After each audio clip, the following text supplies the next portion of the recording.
All right, so I think we're live, guys. Welcome to CS Plus, 2 weeks in a row, and for that you'll have to thank Brad and Josh for not being here, but they are here in spirit, in their place. Very much welcome change for me, Jason from the Mash and Drum. Jason, thank you so much for joining me on part 2 of our hangout. Yeah, man. I'm excited to be on your channel now. It was a nice little crossover episode. Gonna be talking some scotch for bourbon lovers. It Yep. should be pretty fun, man. Yep, we're looking forward to it. I've had about 3 bottles of water in the short interlude between streams so that I can sit up straight throughout the rest of the night. What's everybody in the chat drinking? We have a couple of familiar faces, a couple of new faces joining from the last stream. Thank you guys for hopping over and continuing the conversation with us. All right. While everyone is catching up and listing what they're drinking, shall we pour our first dram? Yeah. So what did you want to start off with as far as a scotch? So if I'm a bourbon lover and I'm coming into scotch, what would you recommend? I'm immediately reaching for my bottle of Bunnahabhain 12. Bunnahabhain 12. Okay. Like just like without thought, I don't like my body will just instinctively just go for it. So it's interesting you say that because when I was reviewing scotches throughout September and doing some more towards the end of last year, Bunnahabhain 12 was actually my favorite of everything I tried. It was my number one. Because so the Bunnahabhain is an extremely lightly peated Scotch from Islay, and Islay is where all of the heavily smoked whiskeys are typically come from, right? So your Ardbegs, your Lafroigs, Bamore. A lot of people are probably really familiar with that. For those that are watching and haven't been exposed to the breadth of Scotches available, but Bunnahabhain is the distillery is located at the very north end of the island, and if I'm not mistaken, and will be corrected immediately in the chat by the regulars, there is not one expression that they've made that's heavily peated. There's always a little bit of underlying peat to their stuff, but there's always a nice sherry influence and a lot of barrel impact as well. Now we were discussing Eagle Rare 10 in the stream on your channel an hour ago, and I get similar characteristics in the Bunnahabhain 12 as I do the Eagle Rare. A little bit of that oak and cream. Absolutely. The thing I love about this and kind of where I'm leaning in kind of, I'm still very early in my Scotch journey. I haven't really tried a ton of them. Definitely not as well versed. But I will say that this one really interested me because it started me in trying different Scotches that are a mix of sherry finish and bourbon finish and ex-bourbon casks. Right. And it seems to me that that type of blend in a Scotch, from a bourbon point of view, is what interests me. I feel like just the regular ex-bourbon, even though you would think I would like that, it just didn't have enough of a character for me. Even though some are very well done, like the Deanston 12, the Balvenie 12, I can really go into those and probably enjoy those a good amount. But when you add that little bit of a sherry finish too, it just gives it such another layer. It's kind of like that fruit note that you get in a bourbon sometimes. And, that part of it can be a little bit missing for me in just a regular ex-bourbon Scotch, especially with the barley, because there's no other grain in there that's going to bring that fruitiness. It's just barley. So when you kind of get that mix in there, it really brings a whole other flavor profile. I really love that mix of casks. Yeah, the sherry influence on the Scotches is great for bourbon guys or bourbon ladies. They because you get those dark, rich fruits, and you can almost always count on cherry coming through at some point in some sort of form, and that kind of carries the ex-bourbon influence that a lot of Scotches tend to have. coupled with the sherry, kind of just created like a really nice marriage of things, and that's why I usually go for the Bunnahabhain, because it's mainly ex bourbon, with a little bit of sherry finish, a little bit of like a salty smokiness, but not it's not intrusive. It's super friendly. Yeah, it's one of it's one of the best entry scotches in my opinion. Now, I know it's lightly peated, and that might scare off some bourbon drinkers, but I mean, even for me when I first tried it, I mean, it's barely, there's just a wave of it. You barely taste it. You can't even like, and for a long time I thought that the Bunnahabhain 12, that there was no peat in it. And Eric Wade has corrected me with the Bunnahabhain expression line. The Bunnahabhain Moyne expressions, and they'll do the Moyne Oloroso, Moyne Bordeaux is this year's version.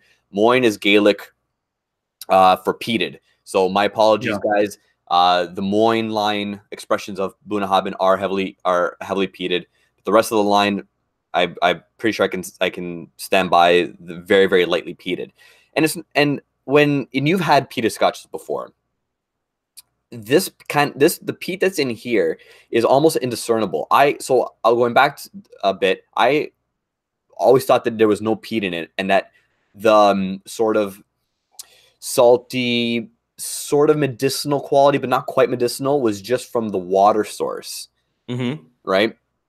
Then to find out that it is slightly peated, it still doesn't change my opinion that like when people ask, is this peated? I will 9.9 times out of 10 say no, because you can't really say that this is a typically peated Islay expression, right? It's too friendly. It's too friendly, in my opinion, to put that verb with this whiskey that might scare off people. So a couple comments came through that I thought were really, really interesting, just to get the conversation going here. So Jason Unsworth mentioned he had to warm up to peat. He said, my starter scotches were Macallan 12, Monkey Shoulder, and then Bowmore 15. And that is a very similar path that I took. I kind of had to warm up to it before jumping in. Yeah. Whiskey Dude, he said that Brook Laddie, he feels is a better starter, in my opinion, than the classic Laddie. So I have fights sometimes. I say fights, disagreements with a lot of people that what's better as an unpeated Islay, the Bunnahabhain 12 or the classic Laddie. The classic Laddie is 100% unpeated, but the Bunnahabhain 12, as lightly as peated as it is, I think holds a little bit stronger in terms of friendliness to bourbon drinkers. That's my opinion. The one good thing about the whiskey is that it's very subjective, but I feel like everything to do with the Bunnahabhain 12 leans a bit more for the bourbon drinker, because the classic Laddie doesn't have any other influence besides the ex-bourbon, if I'm not mistaken. Fairly certain it's only ex-bourbon. I could be wrong. I will be corrected by Eric most likely in 3, 2, 1. But I'm almost sorry. Go ahead. No, Josh Fedder's asked me where I find the Bunnahabhain. Haven't seen it around in Ohio. You really can't find it. I bought it in Kentucky when I was down there. So, yeah. DH Silv too said, I think ex-bourbon barrel scotch is going to be harder for new scotch drinkers coming from bourbon. You know, I wouldn't have believed that, but I tend to agree. Just these straight ex-bourbon barrel scotches to me were kind of boring. Yeah. There wasn't a lot there. I mean, they all tasted very similar. They had that barley kind of cereal. All of them were really just like a burnt toast, marmalade, honey, a little bit of a lemon type flavor profile. And I was kind of finding that throughout. There were some exceptions. The Deanston 12, the Balvenie, I thought had a little bit more character to them. But really the sherry, the mix of sherry finish, a little bit of peat maybe, I think does a scotch wonders, and I do love that about it. Yeah, I had a friend over a couple of months ago for a tasting. Not a whiskey drinker whatsoever, at all. He's a beer guy. He loves his IPAs. So I put a couple of bottles on the table, and we went through them. And the Bunnahabhain 12 was his favorite. And considering that, you know, he's not a whiskey drinker, it is very, very lightly peated, but it's almost indiscernible. He didn't catch any smoke out of it at all, right? And that's why, in my opinion, as opposed to going for the classic laddie or anything strictly ex-bourbon, wouldn't be my first go-to for a bourbon drinker, right? So yeah, I would get that.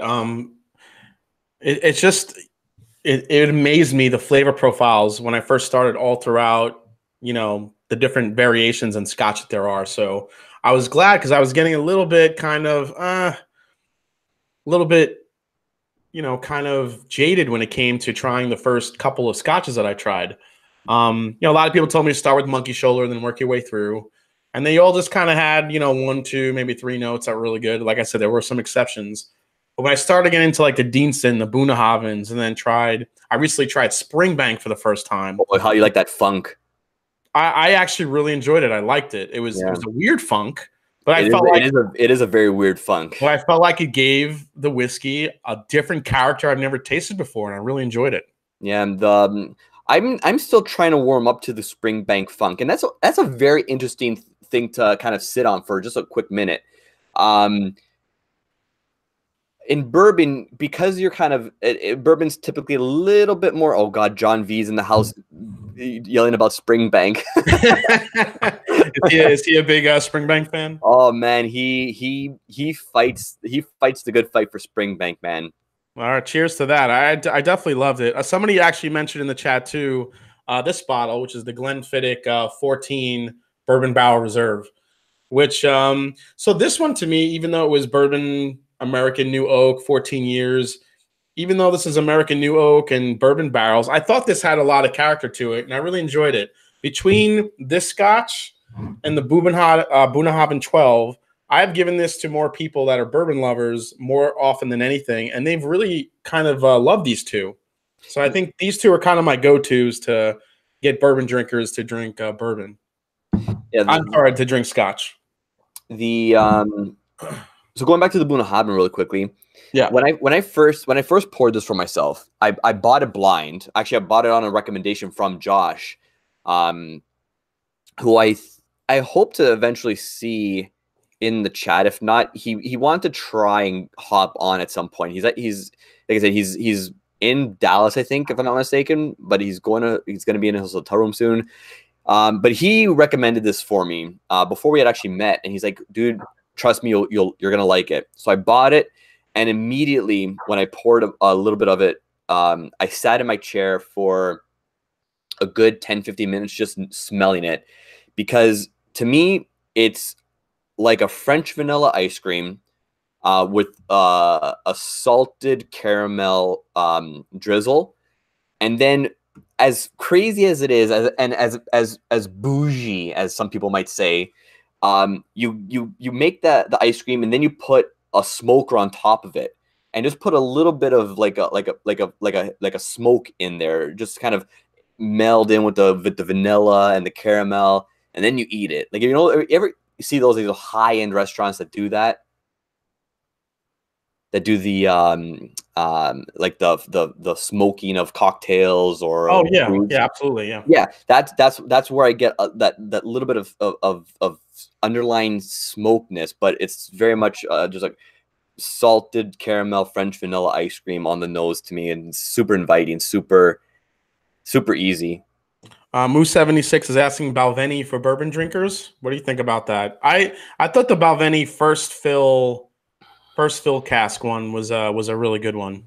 Yeah, Balvenie, but I feel like Balvenie is very safe. I feel like that's not giving it enough credit. In the context of bourbon drinkers, I feel like you can't really go wrong with Balvenie. I would just stay away from Peat Week, obviously. But I feel like you really wouldn't be able to go wrong with anything from them.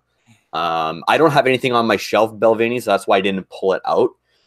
Because the benefit of having it on like here is that I could taste it and just verify everything instead of recalling it from memory. But I I don't see anything wrong with anything from Balvenie. If Now, Robert Licorice had a really good question. This is something that I was wondering too. Do you think that bourbon drinkers trying scotch should lean toward higher or lower proof scotches? And that's for me, that's a great question. it's a great question because just like I think it depends on the bourbon. This is just my opinion. Let me know what you think. But I think because I like to drink a lot of high proof bourbons, a lot of bourbon crazy people do. We love the high proof stuff, the cask strength stuff. And I feel like when you do go to scotch, if you're drinking an 86 or 90 proofer, I really think it doesn't hold that bite to it. And I think you kind of lose a little bit of that experience. At least I did. It wasn't until I started getting into the higher proof scotches where they really interested me. Because just like bourbon, all those flavors and everything that are in there aren't watered down. You could pick up more. So where do you kind of fall on it? My question, because I like putting a lot of things into context. So you found a bit more success with the higher ABV stuff from Scotch, but then you found your way coming back down to like the 40% stuff, right? Yeah, I did try some more 40, 45. I really like with the Bunnahabhain. I keep messing up how it's Bunnahabhain, right? Is it the V? I think it's Bunnahabhain. Bunnahabhain. I really like that proof point at that 46. Yeah, 46. Bunnahabhain doesn't. They don't go below the 46.3. Yeah, 46.3. Because at 46.3, the non-chill filtering, there's something scientific about it. Eric Waite will probably correct me, but there's something about that 46.3 and non-chill filtering that's magical. But I don't think they dip below that for consistency's sake. But I could be mistaken. But there's some. I remember there being something. There are some similarities there between what I like to drink bourbon wise. I love non-chill filtered bourbons. Yep. I love bourbons that are higher proof, stuff that's not stripped out, and I find that I love that in a Scotch as well. So there is some crossover there, and I feel like when you're coming from bourbon, especially if you like higher proof stuff, you go to a lower proof Scotch that's a just 100% malted barley, just maybe ex bourbon barrel. You're really just based on flavor profile, you're really just going to get a big punch of barley, honey, and cereal. Yeah, that's it. And that's kind of what I was trying to sort of allude to a little bit is how you approach a different type of whiskey, right? So and this is great that we're doing this with each other and saying, well, what was the whiskey that kind of brought you over, your personal experiences? Because I feel like I wasn't properly introduced to bourbon in a friendly way. As if I were to like compare what I drink in Scotch versus bourbon. So like going the other way around, would you approach it by saying to yourself, I'm going to try this new whiskey, this new type of whiskey that is it is not bourbon. So am I going to do a bit of research and figure out what I'm going to be trying and what to expect? Or am I going to go and look for complete similarities from what I'm drinking bourbon wise to anything comparative in Scotch? So what you were alluding to with the higher proof and a bit more of that sweetness, what you found in the sherry finish stuff and not strictly just ex-bourbon stuff, I think was smart on your part by hitting specifics that you like to identify with. Mm-hmm. Right? But I feel like they're and I don't know if anyone's ever done this, at least I don't know anyone that's done this, gone into it the other way by just diving into Scotch with anything and found success. I would love to see that, because as far as like my journey into whiskey and Scotch being the first sort of whiskey that I started liking was Lefroy Quarter Cask. Yeah. Right. No one in the right mind would give anyone Lefroy Quarter Cask as their first Scotch, right? Let alone their first whiskey to sort of really try to like. No, it definitely depends. I mean, I know a couple guys that really dove into just straight peated whiskey and just fell in love with it, but that was more on the rarer side from, from my experience Yeah, from so people that I know. it's an interesting position to be in. Where do I look for the similarities, or just go in head first and just if it happens, it happens sort of thing? Yeah, so Joshua Fetter a little bit back had a good question, and this was one of the questions that I was asking, and I was asking Rob from Whiskey in the Six, Aquavite, Scotch Test. I was asking these guys before I started getting into Scotch. I asked it actually them this exact question: if you had to pick a region of Scotch for bourbon drinkers to start with, what would you pick? He's torn between Highlands and more specific Speyside. So where would you kind of go? For me, as a bourbon drinker, I would actually put him towards more of the maritime stuff, like Deanston, Boonhaven. Well, I don't know. Boonhaven's not really considered maritime, is it? Well, it sort of is because it is on an island, right? It's on Isla. But when I think of maritime scotches, I think more of the islands. So I think, like I said before, Talisker, Highland, or what was the other one? Old Pulteney, anything along the shore where they'll get a little bit of that sea influence. Yeah, Old Putney is another one I really love. I think would be really good to start with too. There's just that really nice salted caramel type note. That was a really friendly, and it's a really good price for that one too. You're not breaking the bank. I know they raised the price on. It went from like 26 to 40 something bucks. At least by me, it did.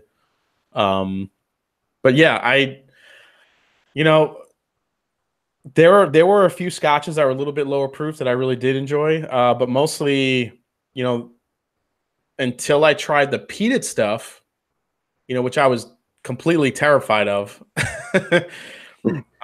because I went from, so for my first kind of lightly peated scotch I tried, or I don't know if it's considered lightly peated, it was Highland Park. Yeah, well, that's the thing with it is lightly peated. There's a little bit of there, but it's not super medicinal like Isla's. It's kind of in between a Highland peat and Isla peat. Yeah, and that was one thing I did pick up on. So you mentioned Lafroig. I couldn't get into Lafroig. Lafroig had more of a cigarette ash peat smoke flavor to it, which it just wasn't my thing. I lean more towards the Ardbeg peat, or even the Lagavulin peat I love too. But Lagavulin 8 was the scotch that got me into trying more peated stuff. I thought that's a stellar whiskey for the price and the quality for an 8-year. I thought it was phenomenal. Yeah, the Lafroig is such, man. It's so weird. And someone in the chat asked who hurt me when I mentioned that Lafroig was the first kind of scotch that because it is not friendly whatsoever. But I went from hating whiskey to drinking Lafroig quarter cask. It makes no sense. It just, yeah, dude, that you jumped right in. Eric Waite a little while back, he wrote that getting into peated scotch is like easing your huevos into a hot tub. Yeah. He's not wrong. But some people like you, they don't ease into the hot tub. You just jump right in. I dive right in. But that's the thing is, like, the guy pulled out the forecourt. He's like, just try this, and I was like, okay, sure. And I had it, and I was like, this is freaking amazing. Like, okay. Yeah, you kind of, Cap and Make It Happen. He wrote barbecue smoke, and that's what I find more in the Ardbeg and the Lagavulin. It's like a sweet barbecue smoke, which I think is, and it gets better and better as the bottle opens up, and that's what I love about it, because I did a tasting once. I had a couple buddies over, and they had never had peated scotch, and I had a brand new bottle of the Lagavulin 8, and I had one that was about 3/4 of the way down, and we did a taste test of the one that was open and the one that was closed. And they were pretty much two totally different whiskeys. When they tried the one that's been open for a while, they totally said that, wow, so this one is a lot fruitier, a lot sweeter, and I would not even think it's the same whiskey. And I think that's true of a lot of peated whiskeys that I've had. Is that what you find in your experience? More sweetness comes out as it opens up? Yeah, definitely. So with the base expressions, like so Isla scotches are going to predominantly have a base uh age of about 10 years old, because the longer peated whiskey ages, the softer the peat becomes, right? So a really good comparison is, you've had the Lagavulin 8, right? Yeah, Have yeah, you had the Lagavulin 16? yes. So you see the difference that 8 years of aging does to the peat. It's not as rough. It's a lot more quote unquote friendly. Um, I saw that in the Game of Thrones Lagavulin 9-year Scotch. yeah, 1 extra year, it the flavors were just a little bit more rounded, and the peat wasn't as upfront, like ready to kick you in the nuts. It was just a little bit more delicate. yeah. So when I'm doing a tasting like that, like with like base ranges, I tend to not notice uh, the peat the peat levels diminish as the bottle goes down. Where I'll notice it is in the finished edition. So Ardbeg Ugadal, to me, the peat in that slowly gets overtaken by the sherry influence as the bottle goes down. The Port Charlotte, which we'll talk about later on, Mhm. same thing. It's like it kind of goes from one to another, and it stops being a peat bomb, becomes more sherry or marsala or any sort of finish that expression has been put through. Yeah, Eric Waite mentioned that. Me and he and I drank Ardbeg Korviekken on his channel, and that was my favorite peated Scotch that I tried too. So The Corey Vreck is great. yeah, so let's go to our next bottle. What Yeah. else So we got? the next bottle, you know what? Want to just let's pour some Lagavulin 8, Okay, yeah. because that's your baby. I don't know if I would recommend Lagavulin 8 for a bourbon drinker right I, away. so so at the very least, I don't know how active you are on the Whiskey Tribe Facebook group, Mm-hmm. but there is a fair amount of people that dove into scotches with peated whiskeys, right? So for the bourbon drinker, I feel like um, if they're feeling a little bit lucky, and they can, oh man, so good, and they feel adventurous, maybe give it a shot. But I wanted to pour this for you as well and talk about it. But in the meantime, I kind of want to talk about Highland whiskeys, right? And you talked about this before with Highland whiskeys they're not peated, typically ex-bourbon, but then finished either in sherry or port casks, or sometimes not even in ex-bourbon, just exclusively in sherry butts. I feel like any one of those, going from what you said about your experience and some other people's experiences that I've talked to, if you're at a bar or if you want to buy a bottle, that's probably where I would go to most.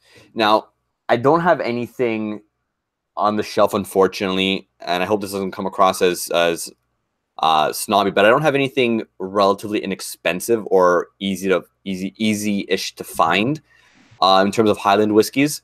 I have a Royal Lochnagar 12, but I really don't like that bottle. And everything else, like a Glengoyne 21. Did you say you don't have anything inexpensive? I see White Walker back there, dude. Don't lie. We're not talking. Oh God. Don't make me talk about the White Walker. Man, Get back there.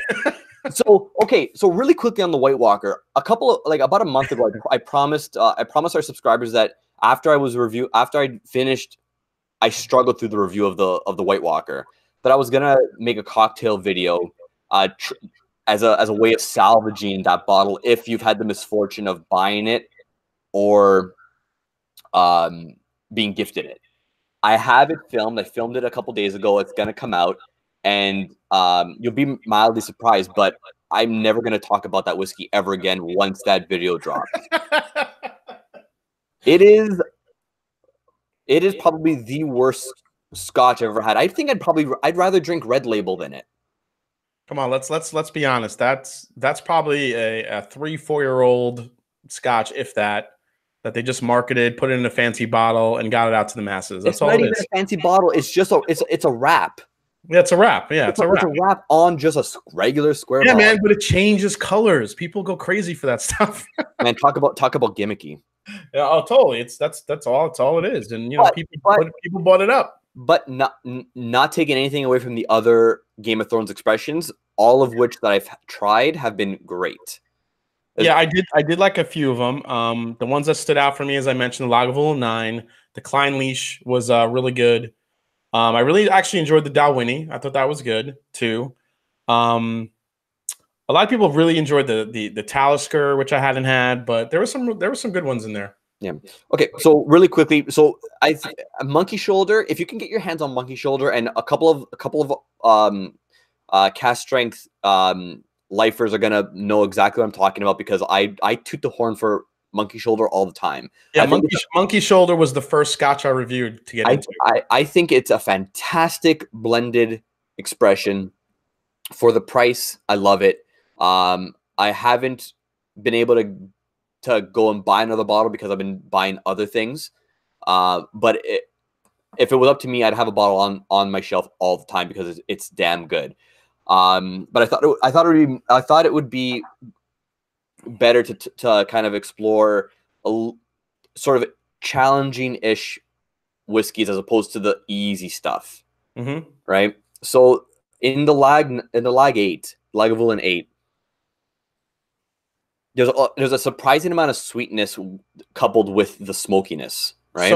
So much sweetness, and I think and you guys, if you kind of see it, a peated scotch like this Lagavulin, I was so amazed when I was first tasting it how light it is. Yeah, and the amount of flavor that's in it, it's just incredible. I mean, I know that's from the the smoked barley, that peated barley, but it really kind of blew me away, the flavor profile of it, as I was tasting it and kind of learning what's in this stuff. It's amazing. Yeah, the color for the color of scotches, and a lot more specifically Islay scotches, are probably going to throw a lot of bourbon drinkers off because they're used to that heavy super amber look to the whiskey because of the crazy barrel influence that happens with the aging process, and that's why you get bourbon 3, 4, 5 years and like it's done. With scotches, like you kind of have to wait a lot longer because of the environment. It takes a lot longer to force the whiskey through the wood and back out. Yeah, I mean, you're talking about climate. I mean, you could put a 4, 5, 6-year-old bourbon against a 10, 12-year-old scotch just based on how it ages and the climate it ages in. Yeah, you know, it'd be a really interesting experiment. Take a MGP barrel, right? They just filled it, or put it in a tote and then ship the barrel and the tote filled with whiskey over to Scotland. Let it age in Scotland for 10 years, and then compare it to like a 3-year-old version of it from like Kentucky.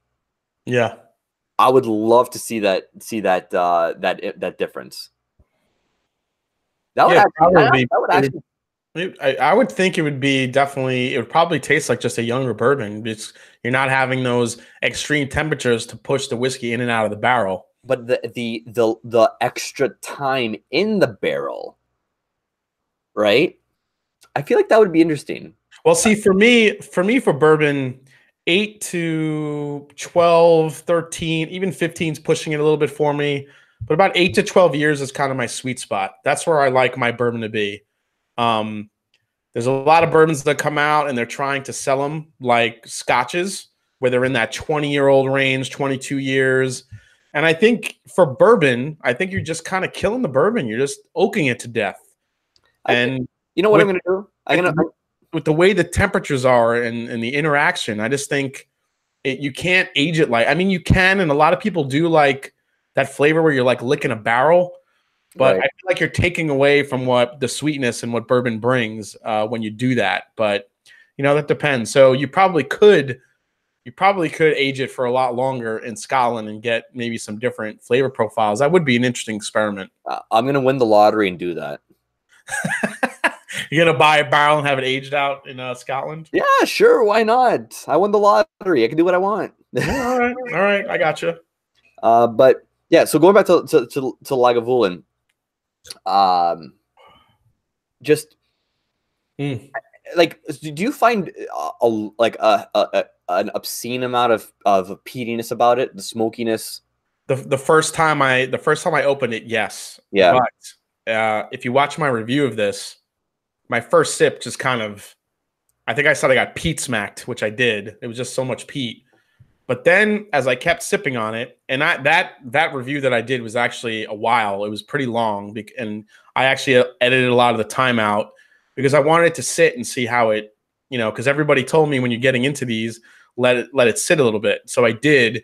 And when I went back, so much sweetness came out. And then that's what kind of got me into really wanting to try more peated stuff. And the 16, which I thought was very good, I like the bite and the pepperiness of the Lagavulin 8. And the 16, you lose all that. Yeah, and that's what kind of what also kind of drew us to kind of put this into the rotation, because yes, it's a bit challenging, but there's a lot in there that has a crossover into bourbon. And we've let this sit for a while now, and I drank a little bit of it, and it's a lot less peaty than I remember it. And I think because of the extra time that I've let it sit, which I normally don't tend to do with scotches. I know a friend of mine, Adam, loves the I think it's a Ralphie rule, actually. For every year it's aged is a minute of rest, which I think is a probably good idea for bourbon drinkers getting into scotch to adopt. Let it sit, let it aerate, and especially if it's over 46%, I would probably say. Yeah, and just kind of let it sit and meld and aerate, and it'll be a lot more approachable.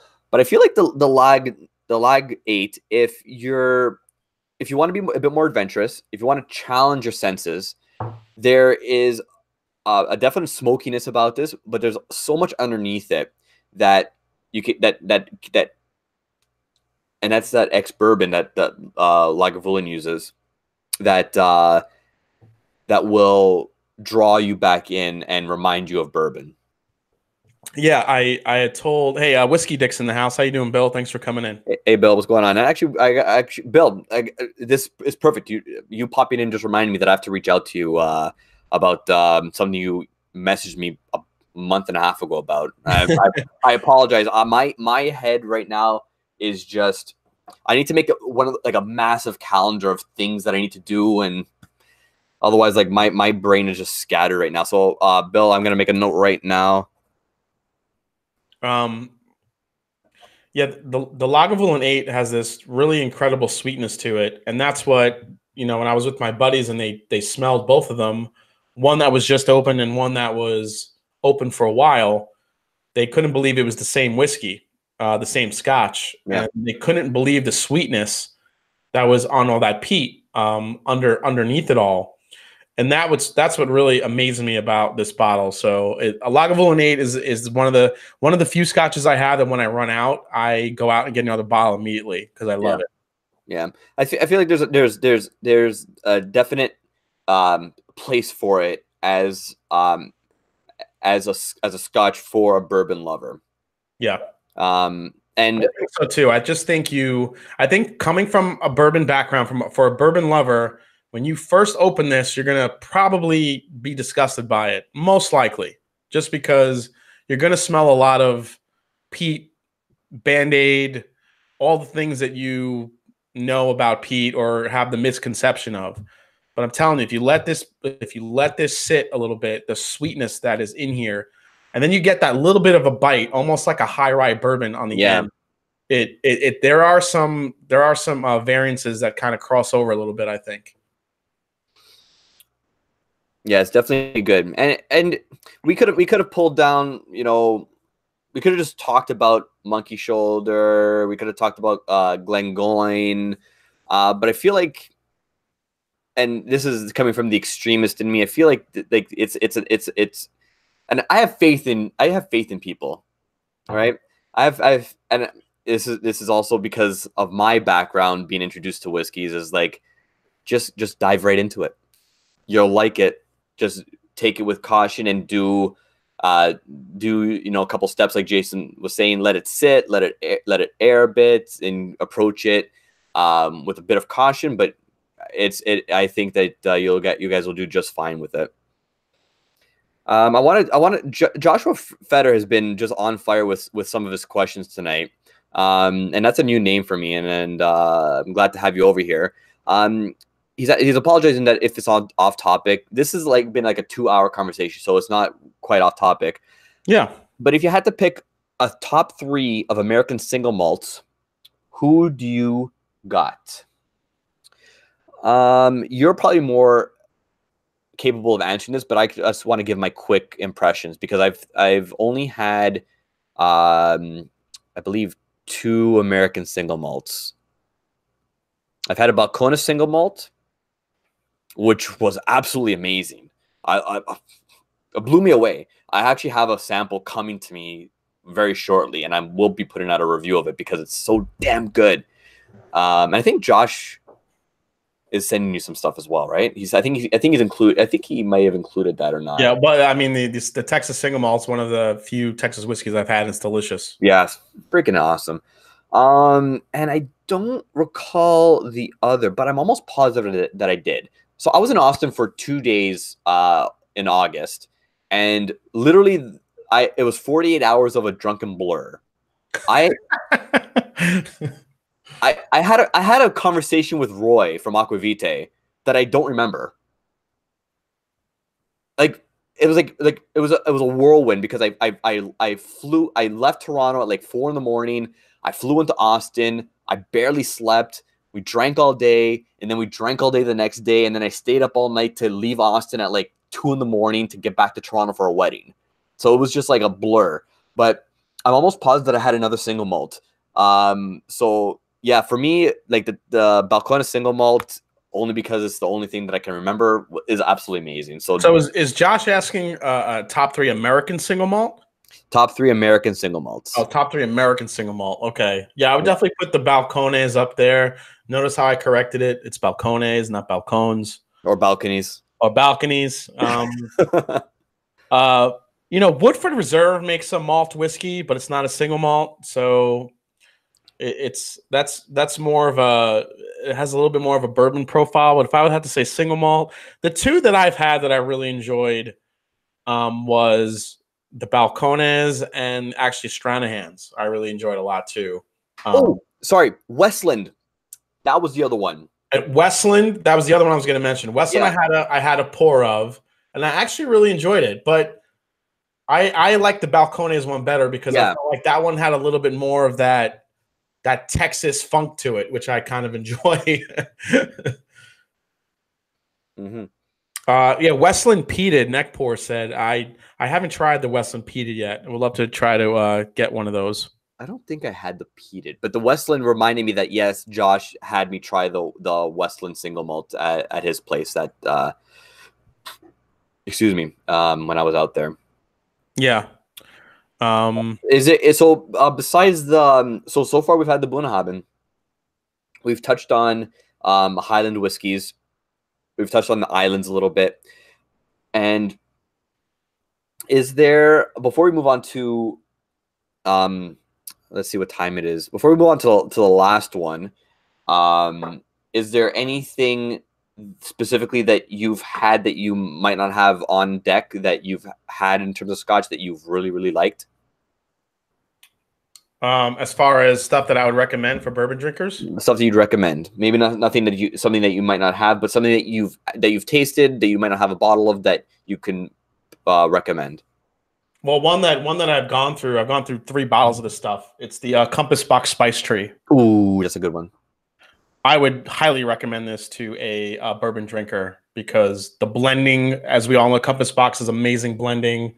They do amazing jobs. Oh man. But the Spice Tree in particular has a very unique. So some bourbons, when you have a couple of bourbons, are very, very rich in baking spices and pepper, a nice rye kick, some cinnamon, and Compass Box Spice Tree has all of that in spades. So I think that's a great Scotch for bourbon drinkers. Yeah, I don't have any of the Spice Tree, but I don't think I've had anything even at a par level from Compass Box. It's always just wonderful stuff that they're putting out. Yeah, Moose 76 just said, "Step up to the Spice Tree extravaganza." Here it is, buddy. I have a bottle. I love this stuff. But I kind of break this out on special occasions because I love this stuff. But when I just want that Spice Tree, I definitely will just go to the regular bottle. I'm through. That's my third bottle. I love this stuff. What do I have? Okay, so I guess just really quickly to Joshua before we pour the next one of the night. He's asking me about the best Canadian recommendation for Canadian whiskeys. So I'm a bad Canadian because I have only really ever found one whiskey that I really, really, truly enjoy. A Canadian, you mean? Canadian whiskey, yeah. And which one is that? It's the J.P. Weiser's Dissertation. It's from the Rare Cask series. It's really hard to find already in Canada when it does come up, because obviously the LCBO hoards bunches of whiskey and then releases it like a year or 2 years later. It's absolutely it's unbelievable what they do. But if you can find that would be like, if you find a bottle of Dissertation, you buy it immediately. Even for Canadians, like everyone that I talk, if you find Dissertation and you are running low, you buy a bottle. Yeah, the best one I've had is a Lot 40 Cask Strength, but I haven't had a lot of Canadian whiskeys, so I don't have a lot to compare it to. Yeah, but that one, and I think one of the best buys, at least that I've tried, is the Pike Creek Rum Barrel Finish Canadian whiskey. Oh yeah, I've had that, but that was in Austin. I don't quite remember it. Dude, you keep just bringing up what happened, man. You're just where lights out, huh? Dude, ask. You know what? So I'm going to be on vacation for 3 weeks in 2 weeks. So I'm guaranteed that if you guys stick around for the live streams that Josh and Brad put on, they'll probably talk about my Austin adventure, and the way they tell the stories is a lot more entertaining than me telling them, because I'll safeguard a couple things, whereas they will just let all the laundry out to dry. Like, it's just like, oh yeah, he did this, he did that. It was a mess, but I was in control. I didn't get arrested. I didn't insult anybody. Well, that's the real trick, isn't it? Yeah. Yeah, I didn't. I all my fluids stayed within me. I'm good. Yeah. So when I tried that Pike Creek, I was scared it was going to be like a Crown Royal type experience where it was so heavily flavored. You know, they just released the Crown Royal Peach around here. And it is like, people are going nuts for it. I'm like, what the hell? And then they had in one of the stores here, someone was pouring some as samples to try it before you buy it, and it was just like liquid, candy. So I thought the Pike Creek rum was good because it was like $25 for the bottle. I'm like, well, that's a really good price. This must be like candy coated. So I got a bottle just because I wanted to try it. I was curious, and I poured it, and it had the right balance of kind of a rum flavor and Canadian whiskey. It wasn't overdone. And I'm like, wow, I can't believe this is only $25. So whenever I see it, I definitely grab that one. I was pretty impressed with that one. Okay, so let's pour the do we want to go into the star of the show here? Star of the show. All right. And okay, so we had a much better sort of line of bourbons on your stream that are a lot more approachable. This literally is a challenge, but I feel like it's a welcome challenge. And you've never had this, right? I've never had this. I have a sample here, but well, I mean, we spoke about Spice Tree, Bunnahabhain 12. Oh yeah, we've touched on 14. I think would be my top 3. Yeah, for bourbon drinkers to get into. But now this beast Okay. So this is the.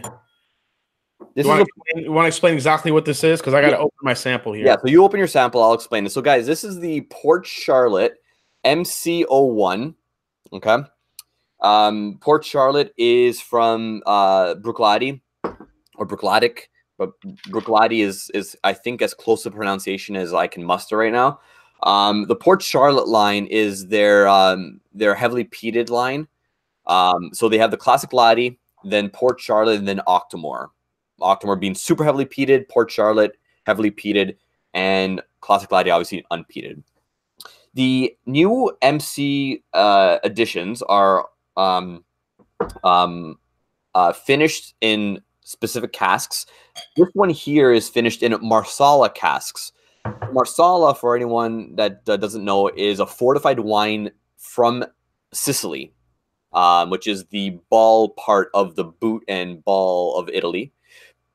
And oh god, like it reminds me of like Nono's garden and like my grandfather's garden as a child, just grapevine, cherry tomato vines and just vegetation, a lot of just sweet vegetal notes from Marsala, and the influence that it has on heavily peated Islay Scotch is wonderful. Now, it is heavily peated, but on the nose, and here's a special thing about Bruichladdich is that if you ever talk to anyone that's tried Octomore and likes Octomore being their super heavily peated, Bruichladdich does such a great job at balancing the peat and smoke with all the accompanying flavors. You don't get the peat until you taste it. On the nose, you get a little bit of like a pepperminty. So Bruichladdich is one of those distilleries that I just recently started. I got this really beautiful taster pack. It's got the classic Laddie in there, the Islay barley, and the Port Charlotte in one little pack. And yeah, I am really, really enjoying, and I'm really into the. I don't know if it's the barley style that it is, or it's delicious. So I was super excited to get a sample of this. Rob Whiskey in the Six sent me a sample. What do you the Italian connection with the the Marsala? It's funny. Now there's. I'm going to include myself in your Italian duo, and it's going to be an Italian trio now. Yeah, if I'm not mistaken, because I'm pretty sure that the barley is harvested on Islay. There's a lot of expressions that they do that the barley is harvested from like Highland distilleries that outsource their barley, but I think this one is Islay barley. Oh my god! And because you said Grandpa's garden, Nono's garden, I get basil on here? Yeah, no, like everything. Did you just like inject that in my head somehow with your Yoda powers? What the hell was that? Yoda powers activate. No, okay. And here's another thing: power suggestion. It's got to be there in some sort of level for you to kind of get it. Yeah, you're right. It's like basil and tomato vines. That's crazy. Everything in a typical stereotypical Italian garden, you get on the nose. I've never smelt anything like that. That's crazy. How's the smoke level for you? It's there, but that vegetable, that basil smell, which if you definitely smell basil, if you have a fresh batch of basil, can come off peppery. Right. And I think the basil mixed with that peppery note, I don't know if that's overlying the smoke or maybe that's the smoke kind of in disguise, but that's kind of the best way I could describe it. But it's there. But I'm getting more of those, like you said, exactly what you said, that kind of garden smell. But like a vegetable garden. I've never smelled anything like that. That's really unique. And like I said, like the smoke is there, but like it's almost hidden.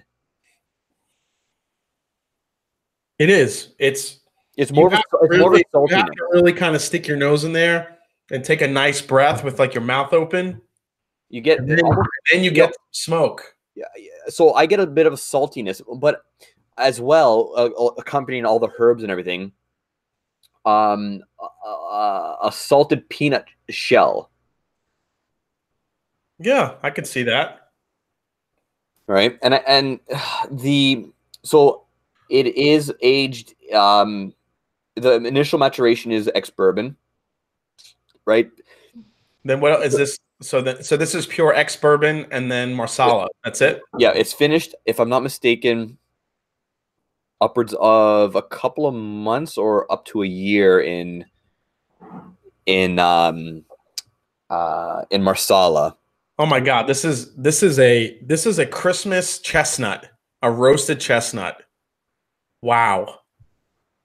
You get like one of those roasted chestnuts on the nose, like the peel when you first take it off. Yep. That aroma comes out. Man, this nose is all over the place. Very sweet though, I gotta say. There's a nice sweetness to it. Yeah, and like I said, it's a bit of a challenge, but there are things in here that I feel would draw the bourbon lover in, right? Same with the Lagavulin 8-year-old, right? But this one here on the nose, like I said, is as heavily peated as it is. There's almost it's hidden. It is. Now, This is all sweet vegetable and candy and. Have you tasted it yet? No, I haven't taken a sip yet. You ready? Yeah. I can't wait to taste this. So cheers. Here we go.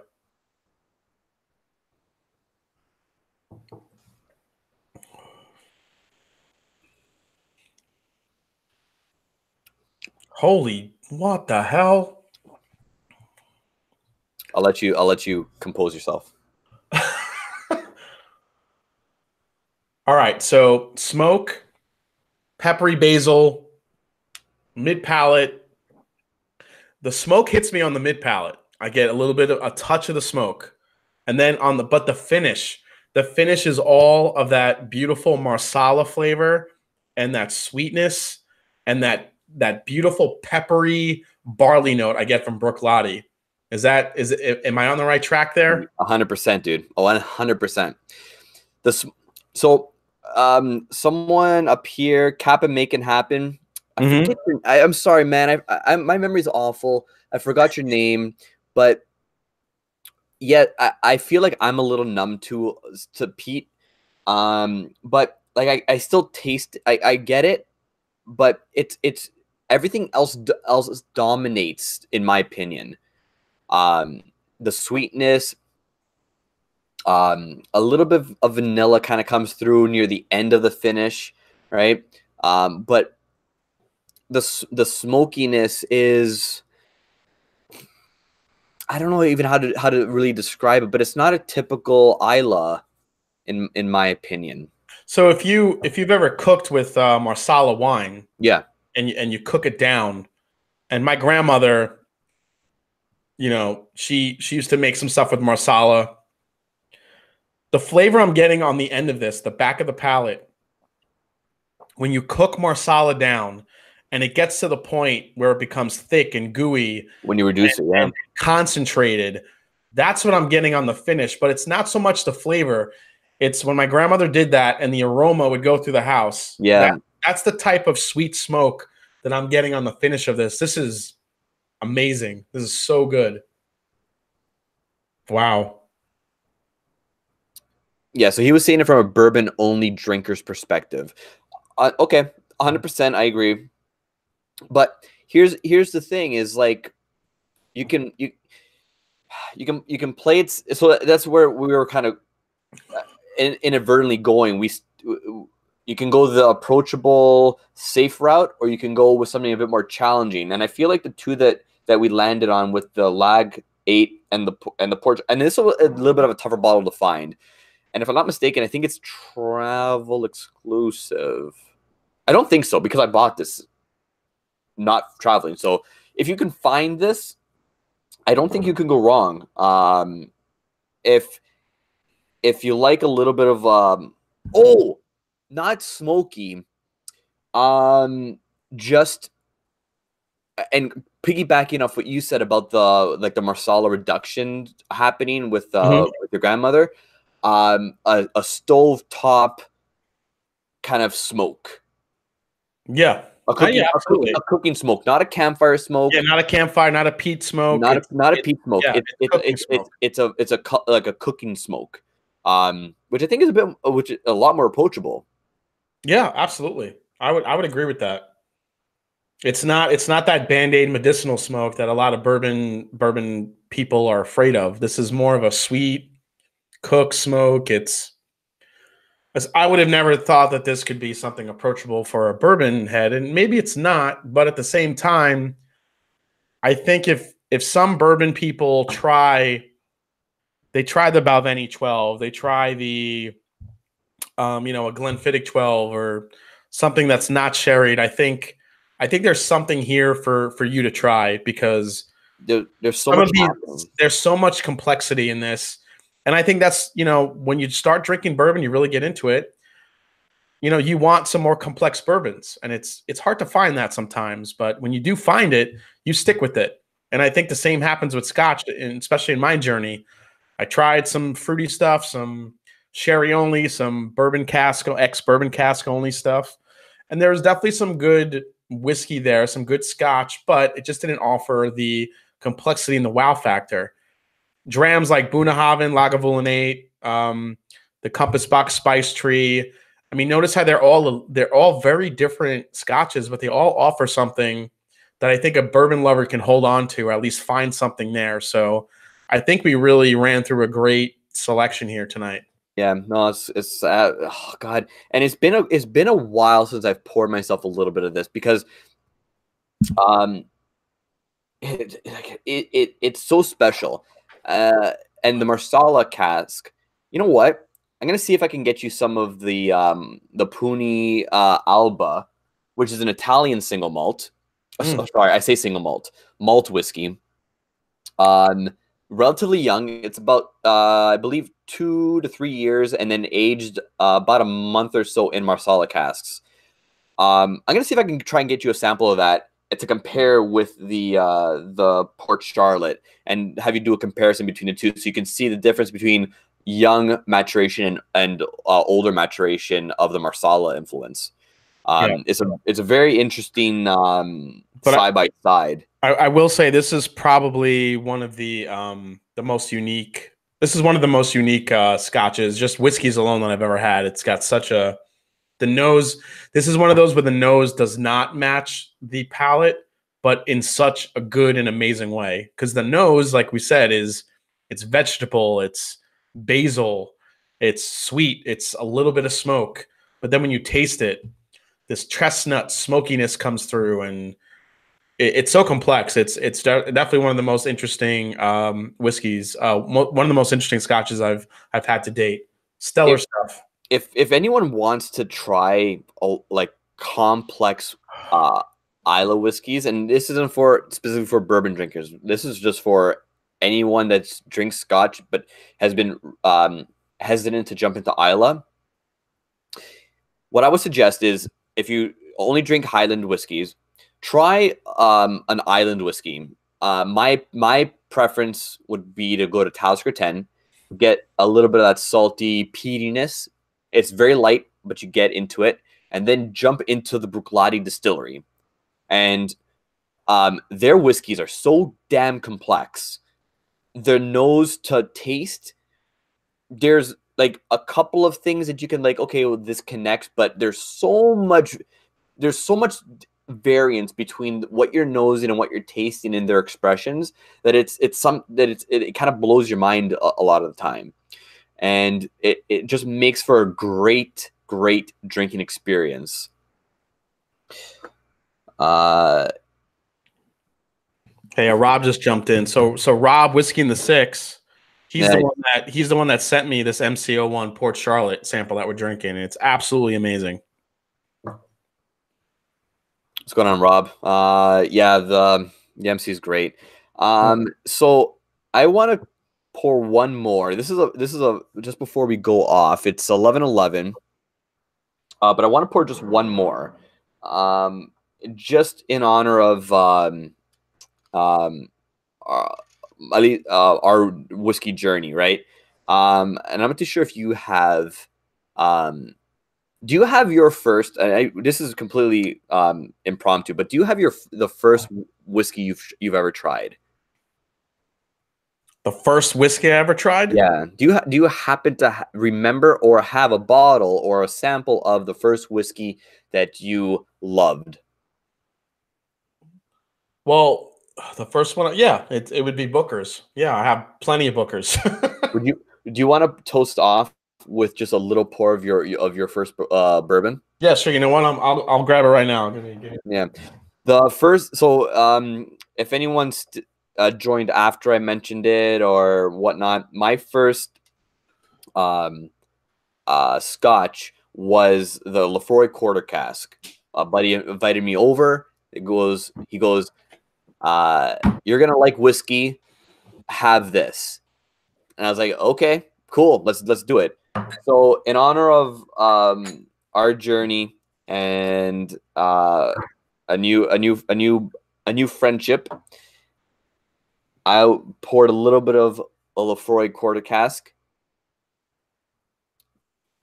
I'm gonna pour some. I have a bottle of Booker's 30th anniversary here, which I was very lucky to get. Nice. So I have it right here. I'm gonna crack this baby open. Oh, really quick aside. Yep. Milestone.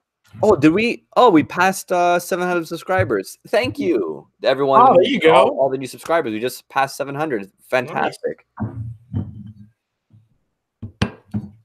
Nice. Eric Waite's first love was Macallan 12. Ah, man, I wanna have a Macallan that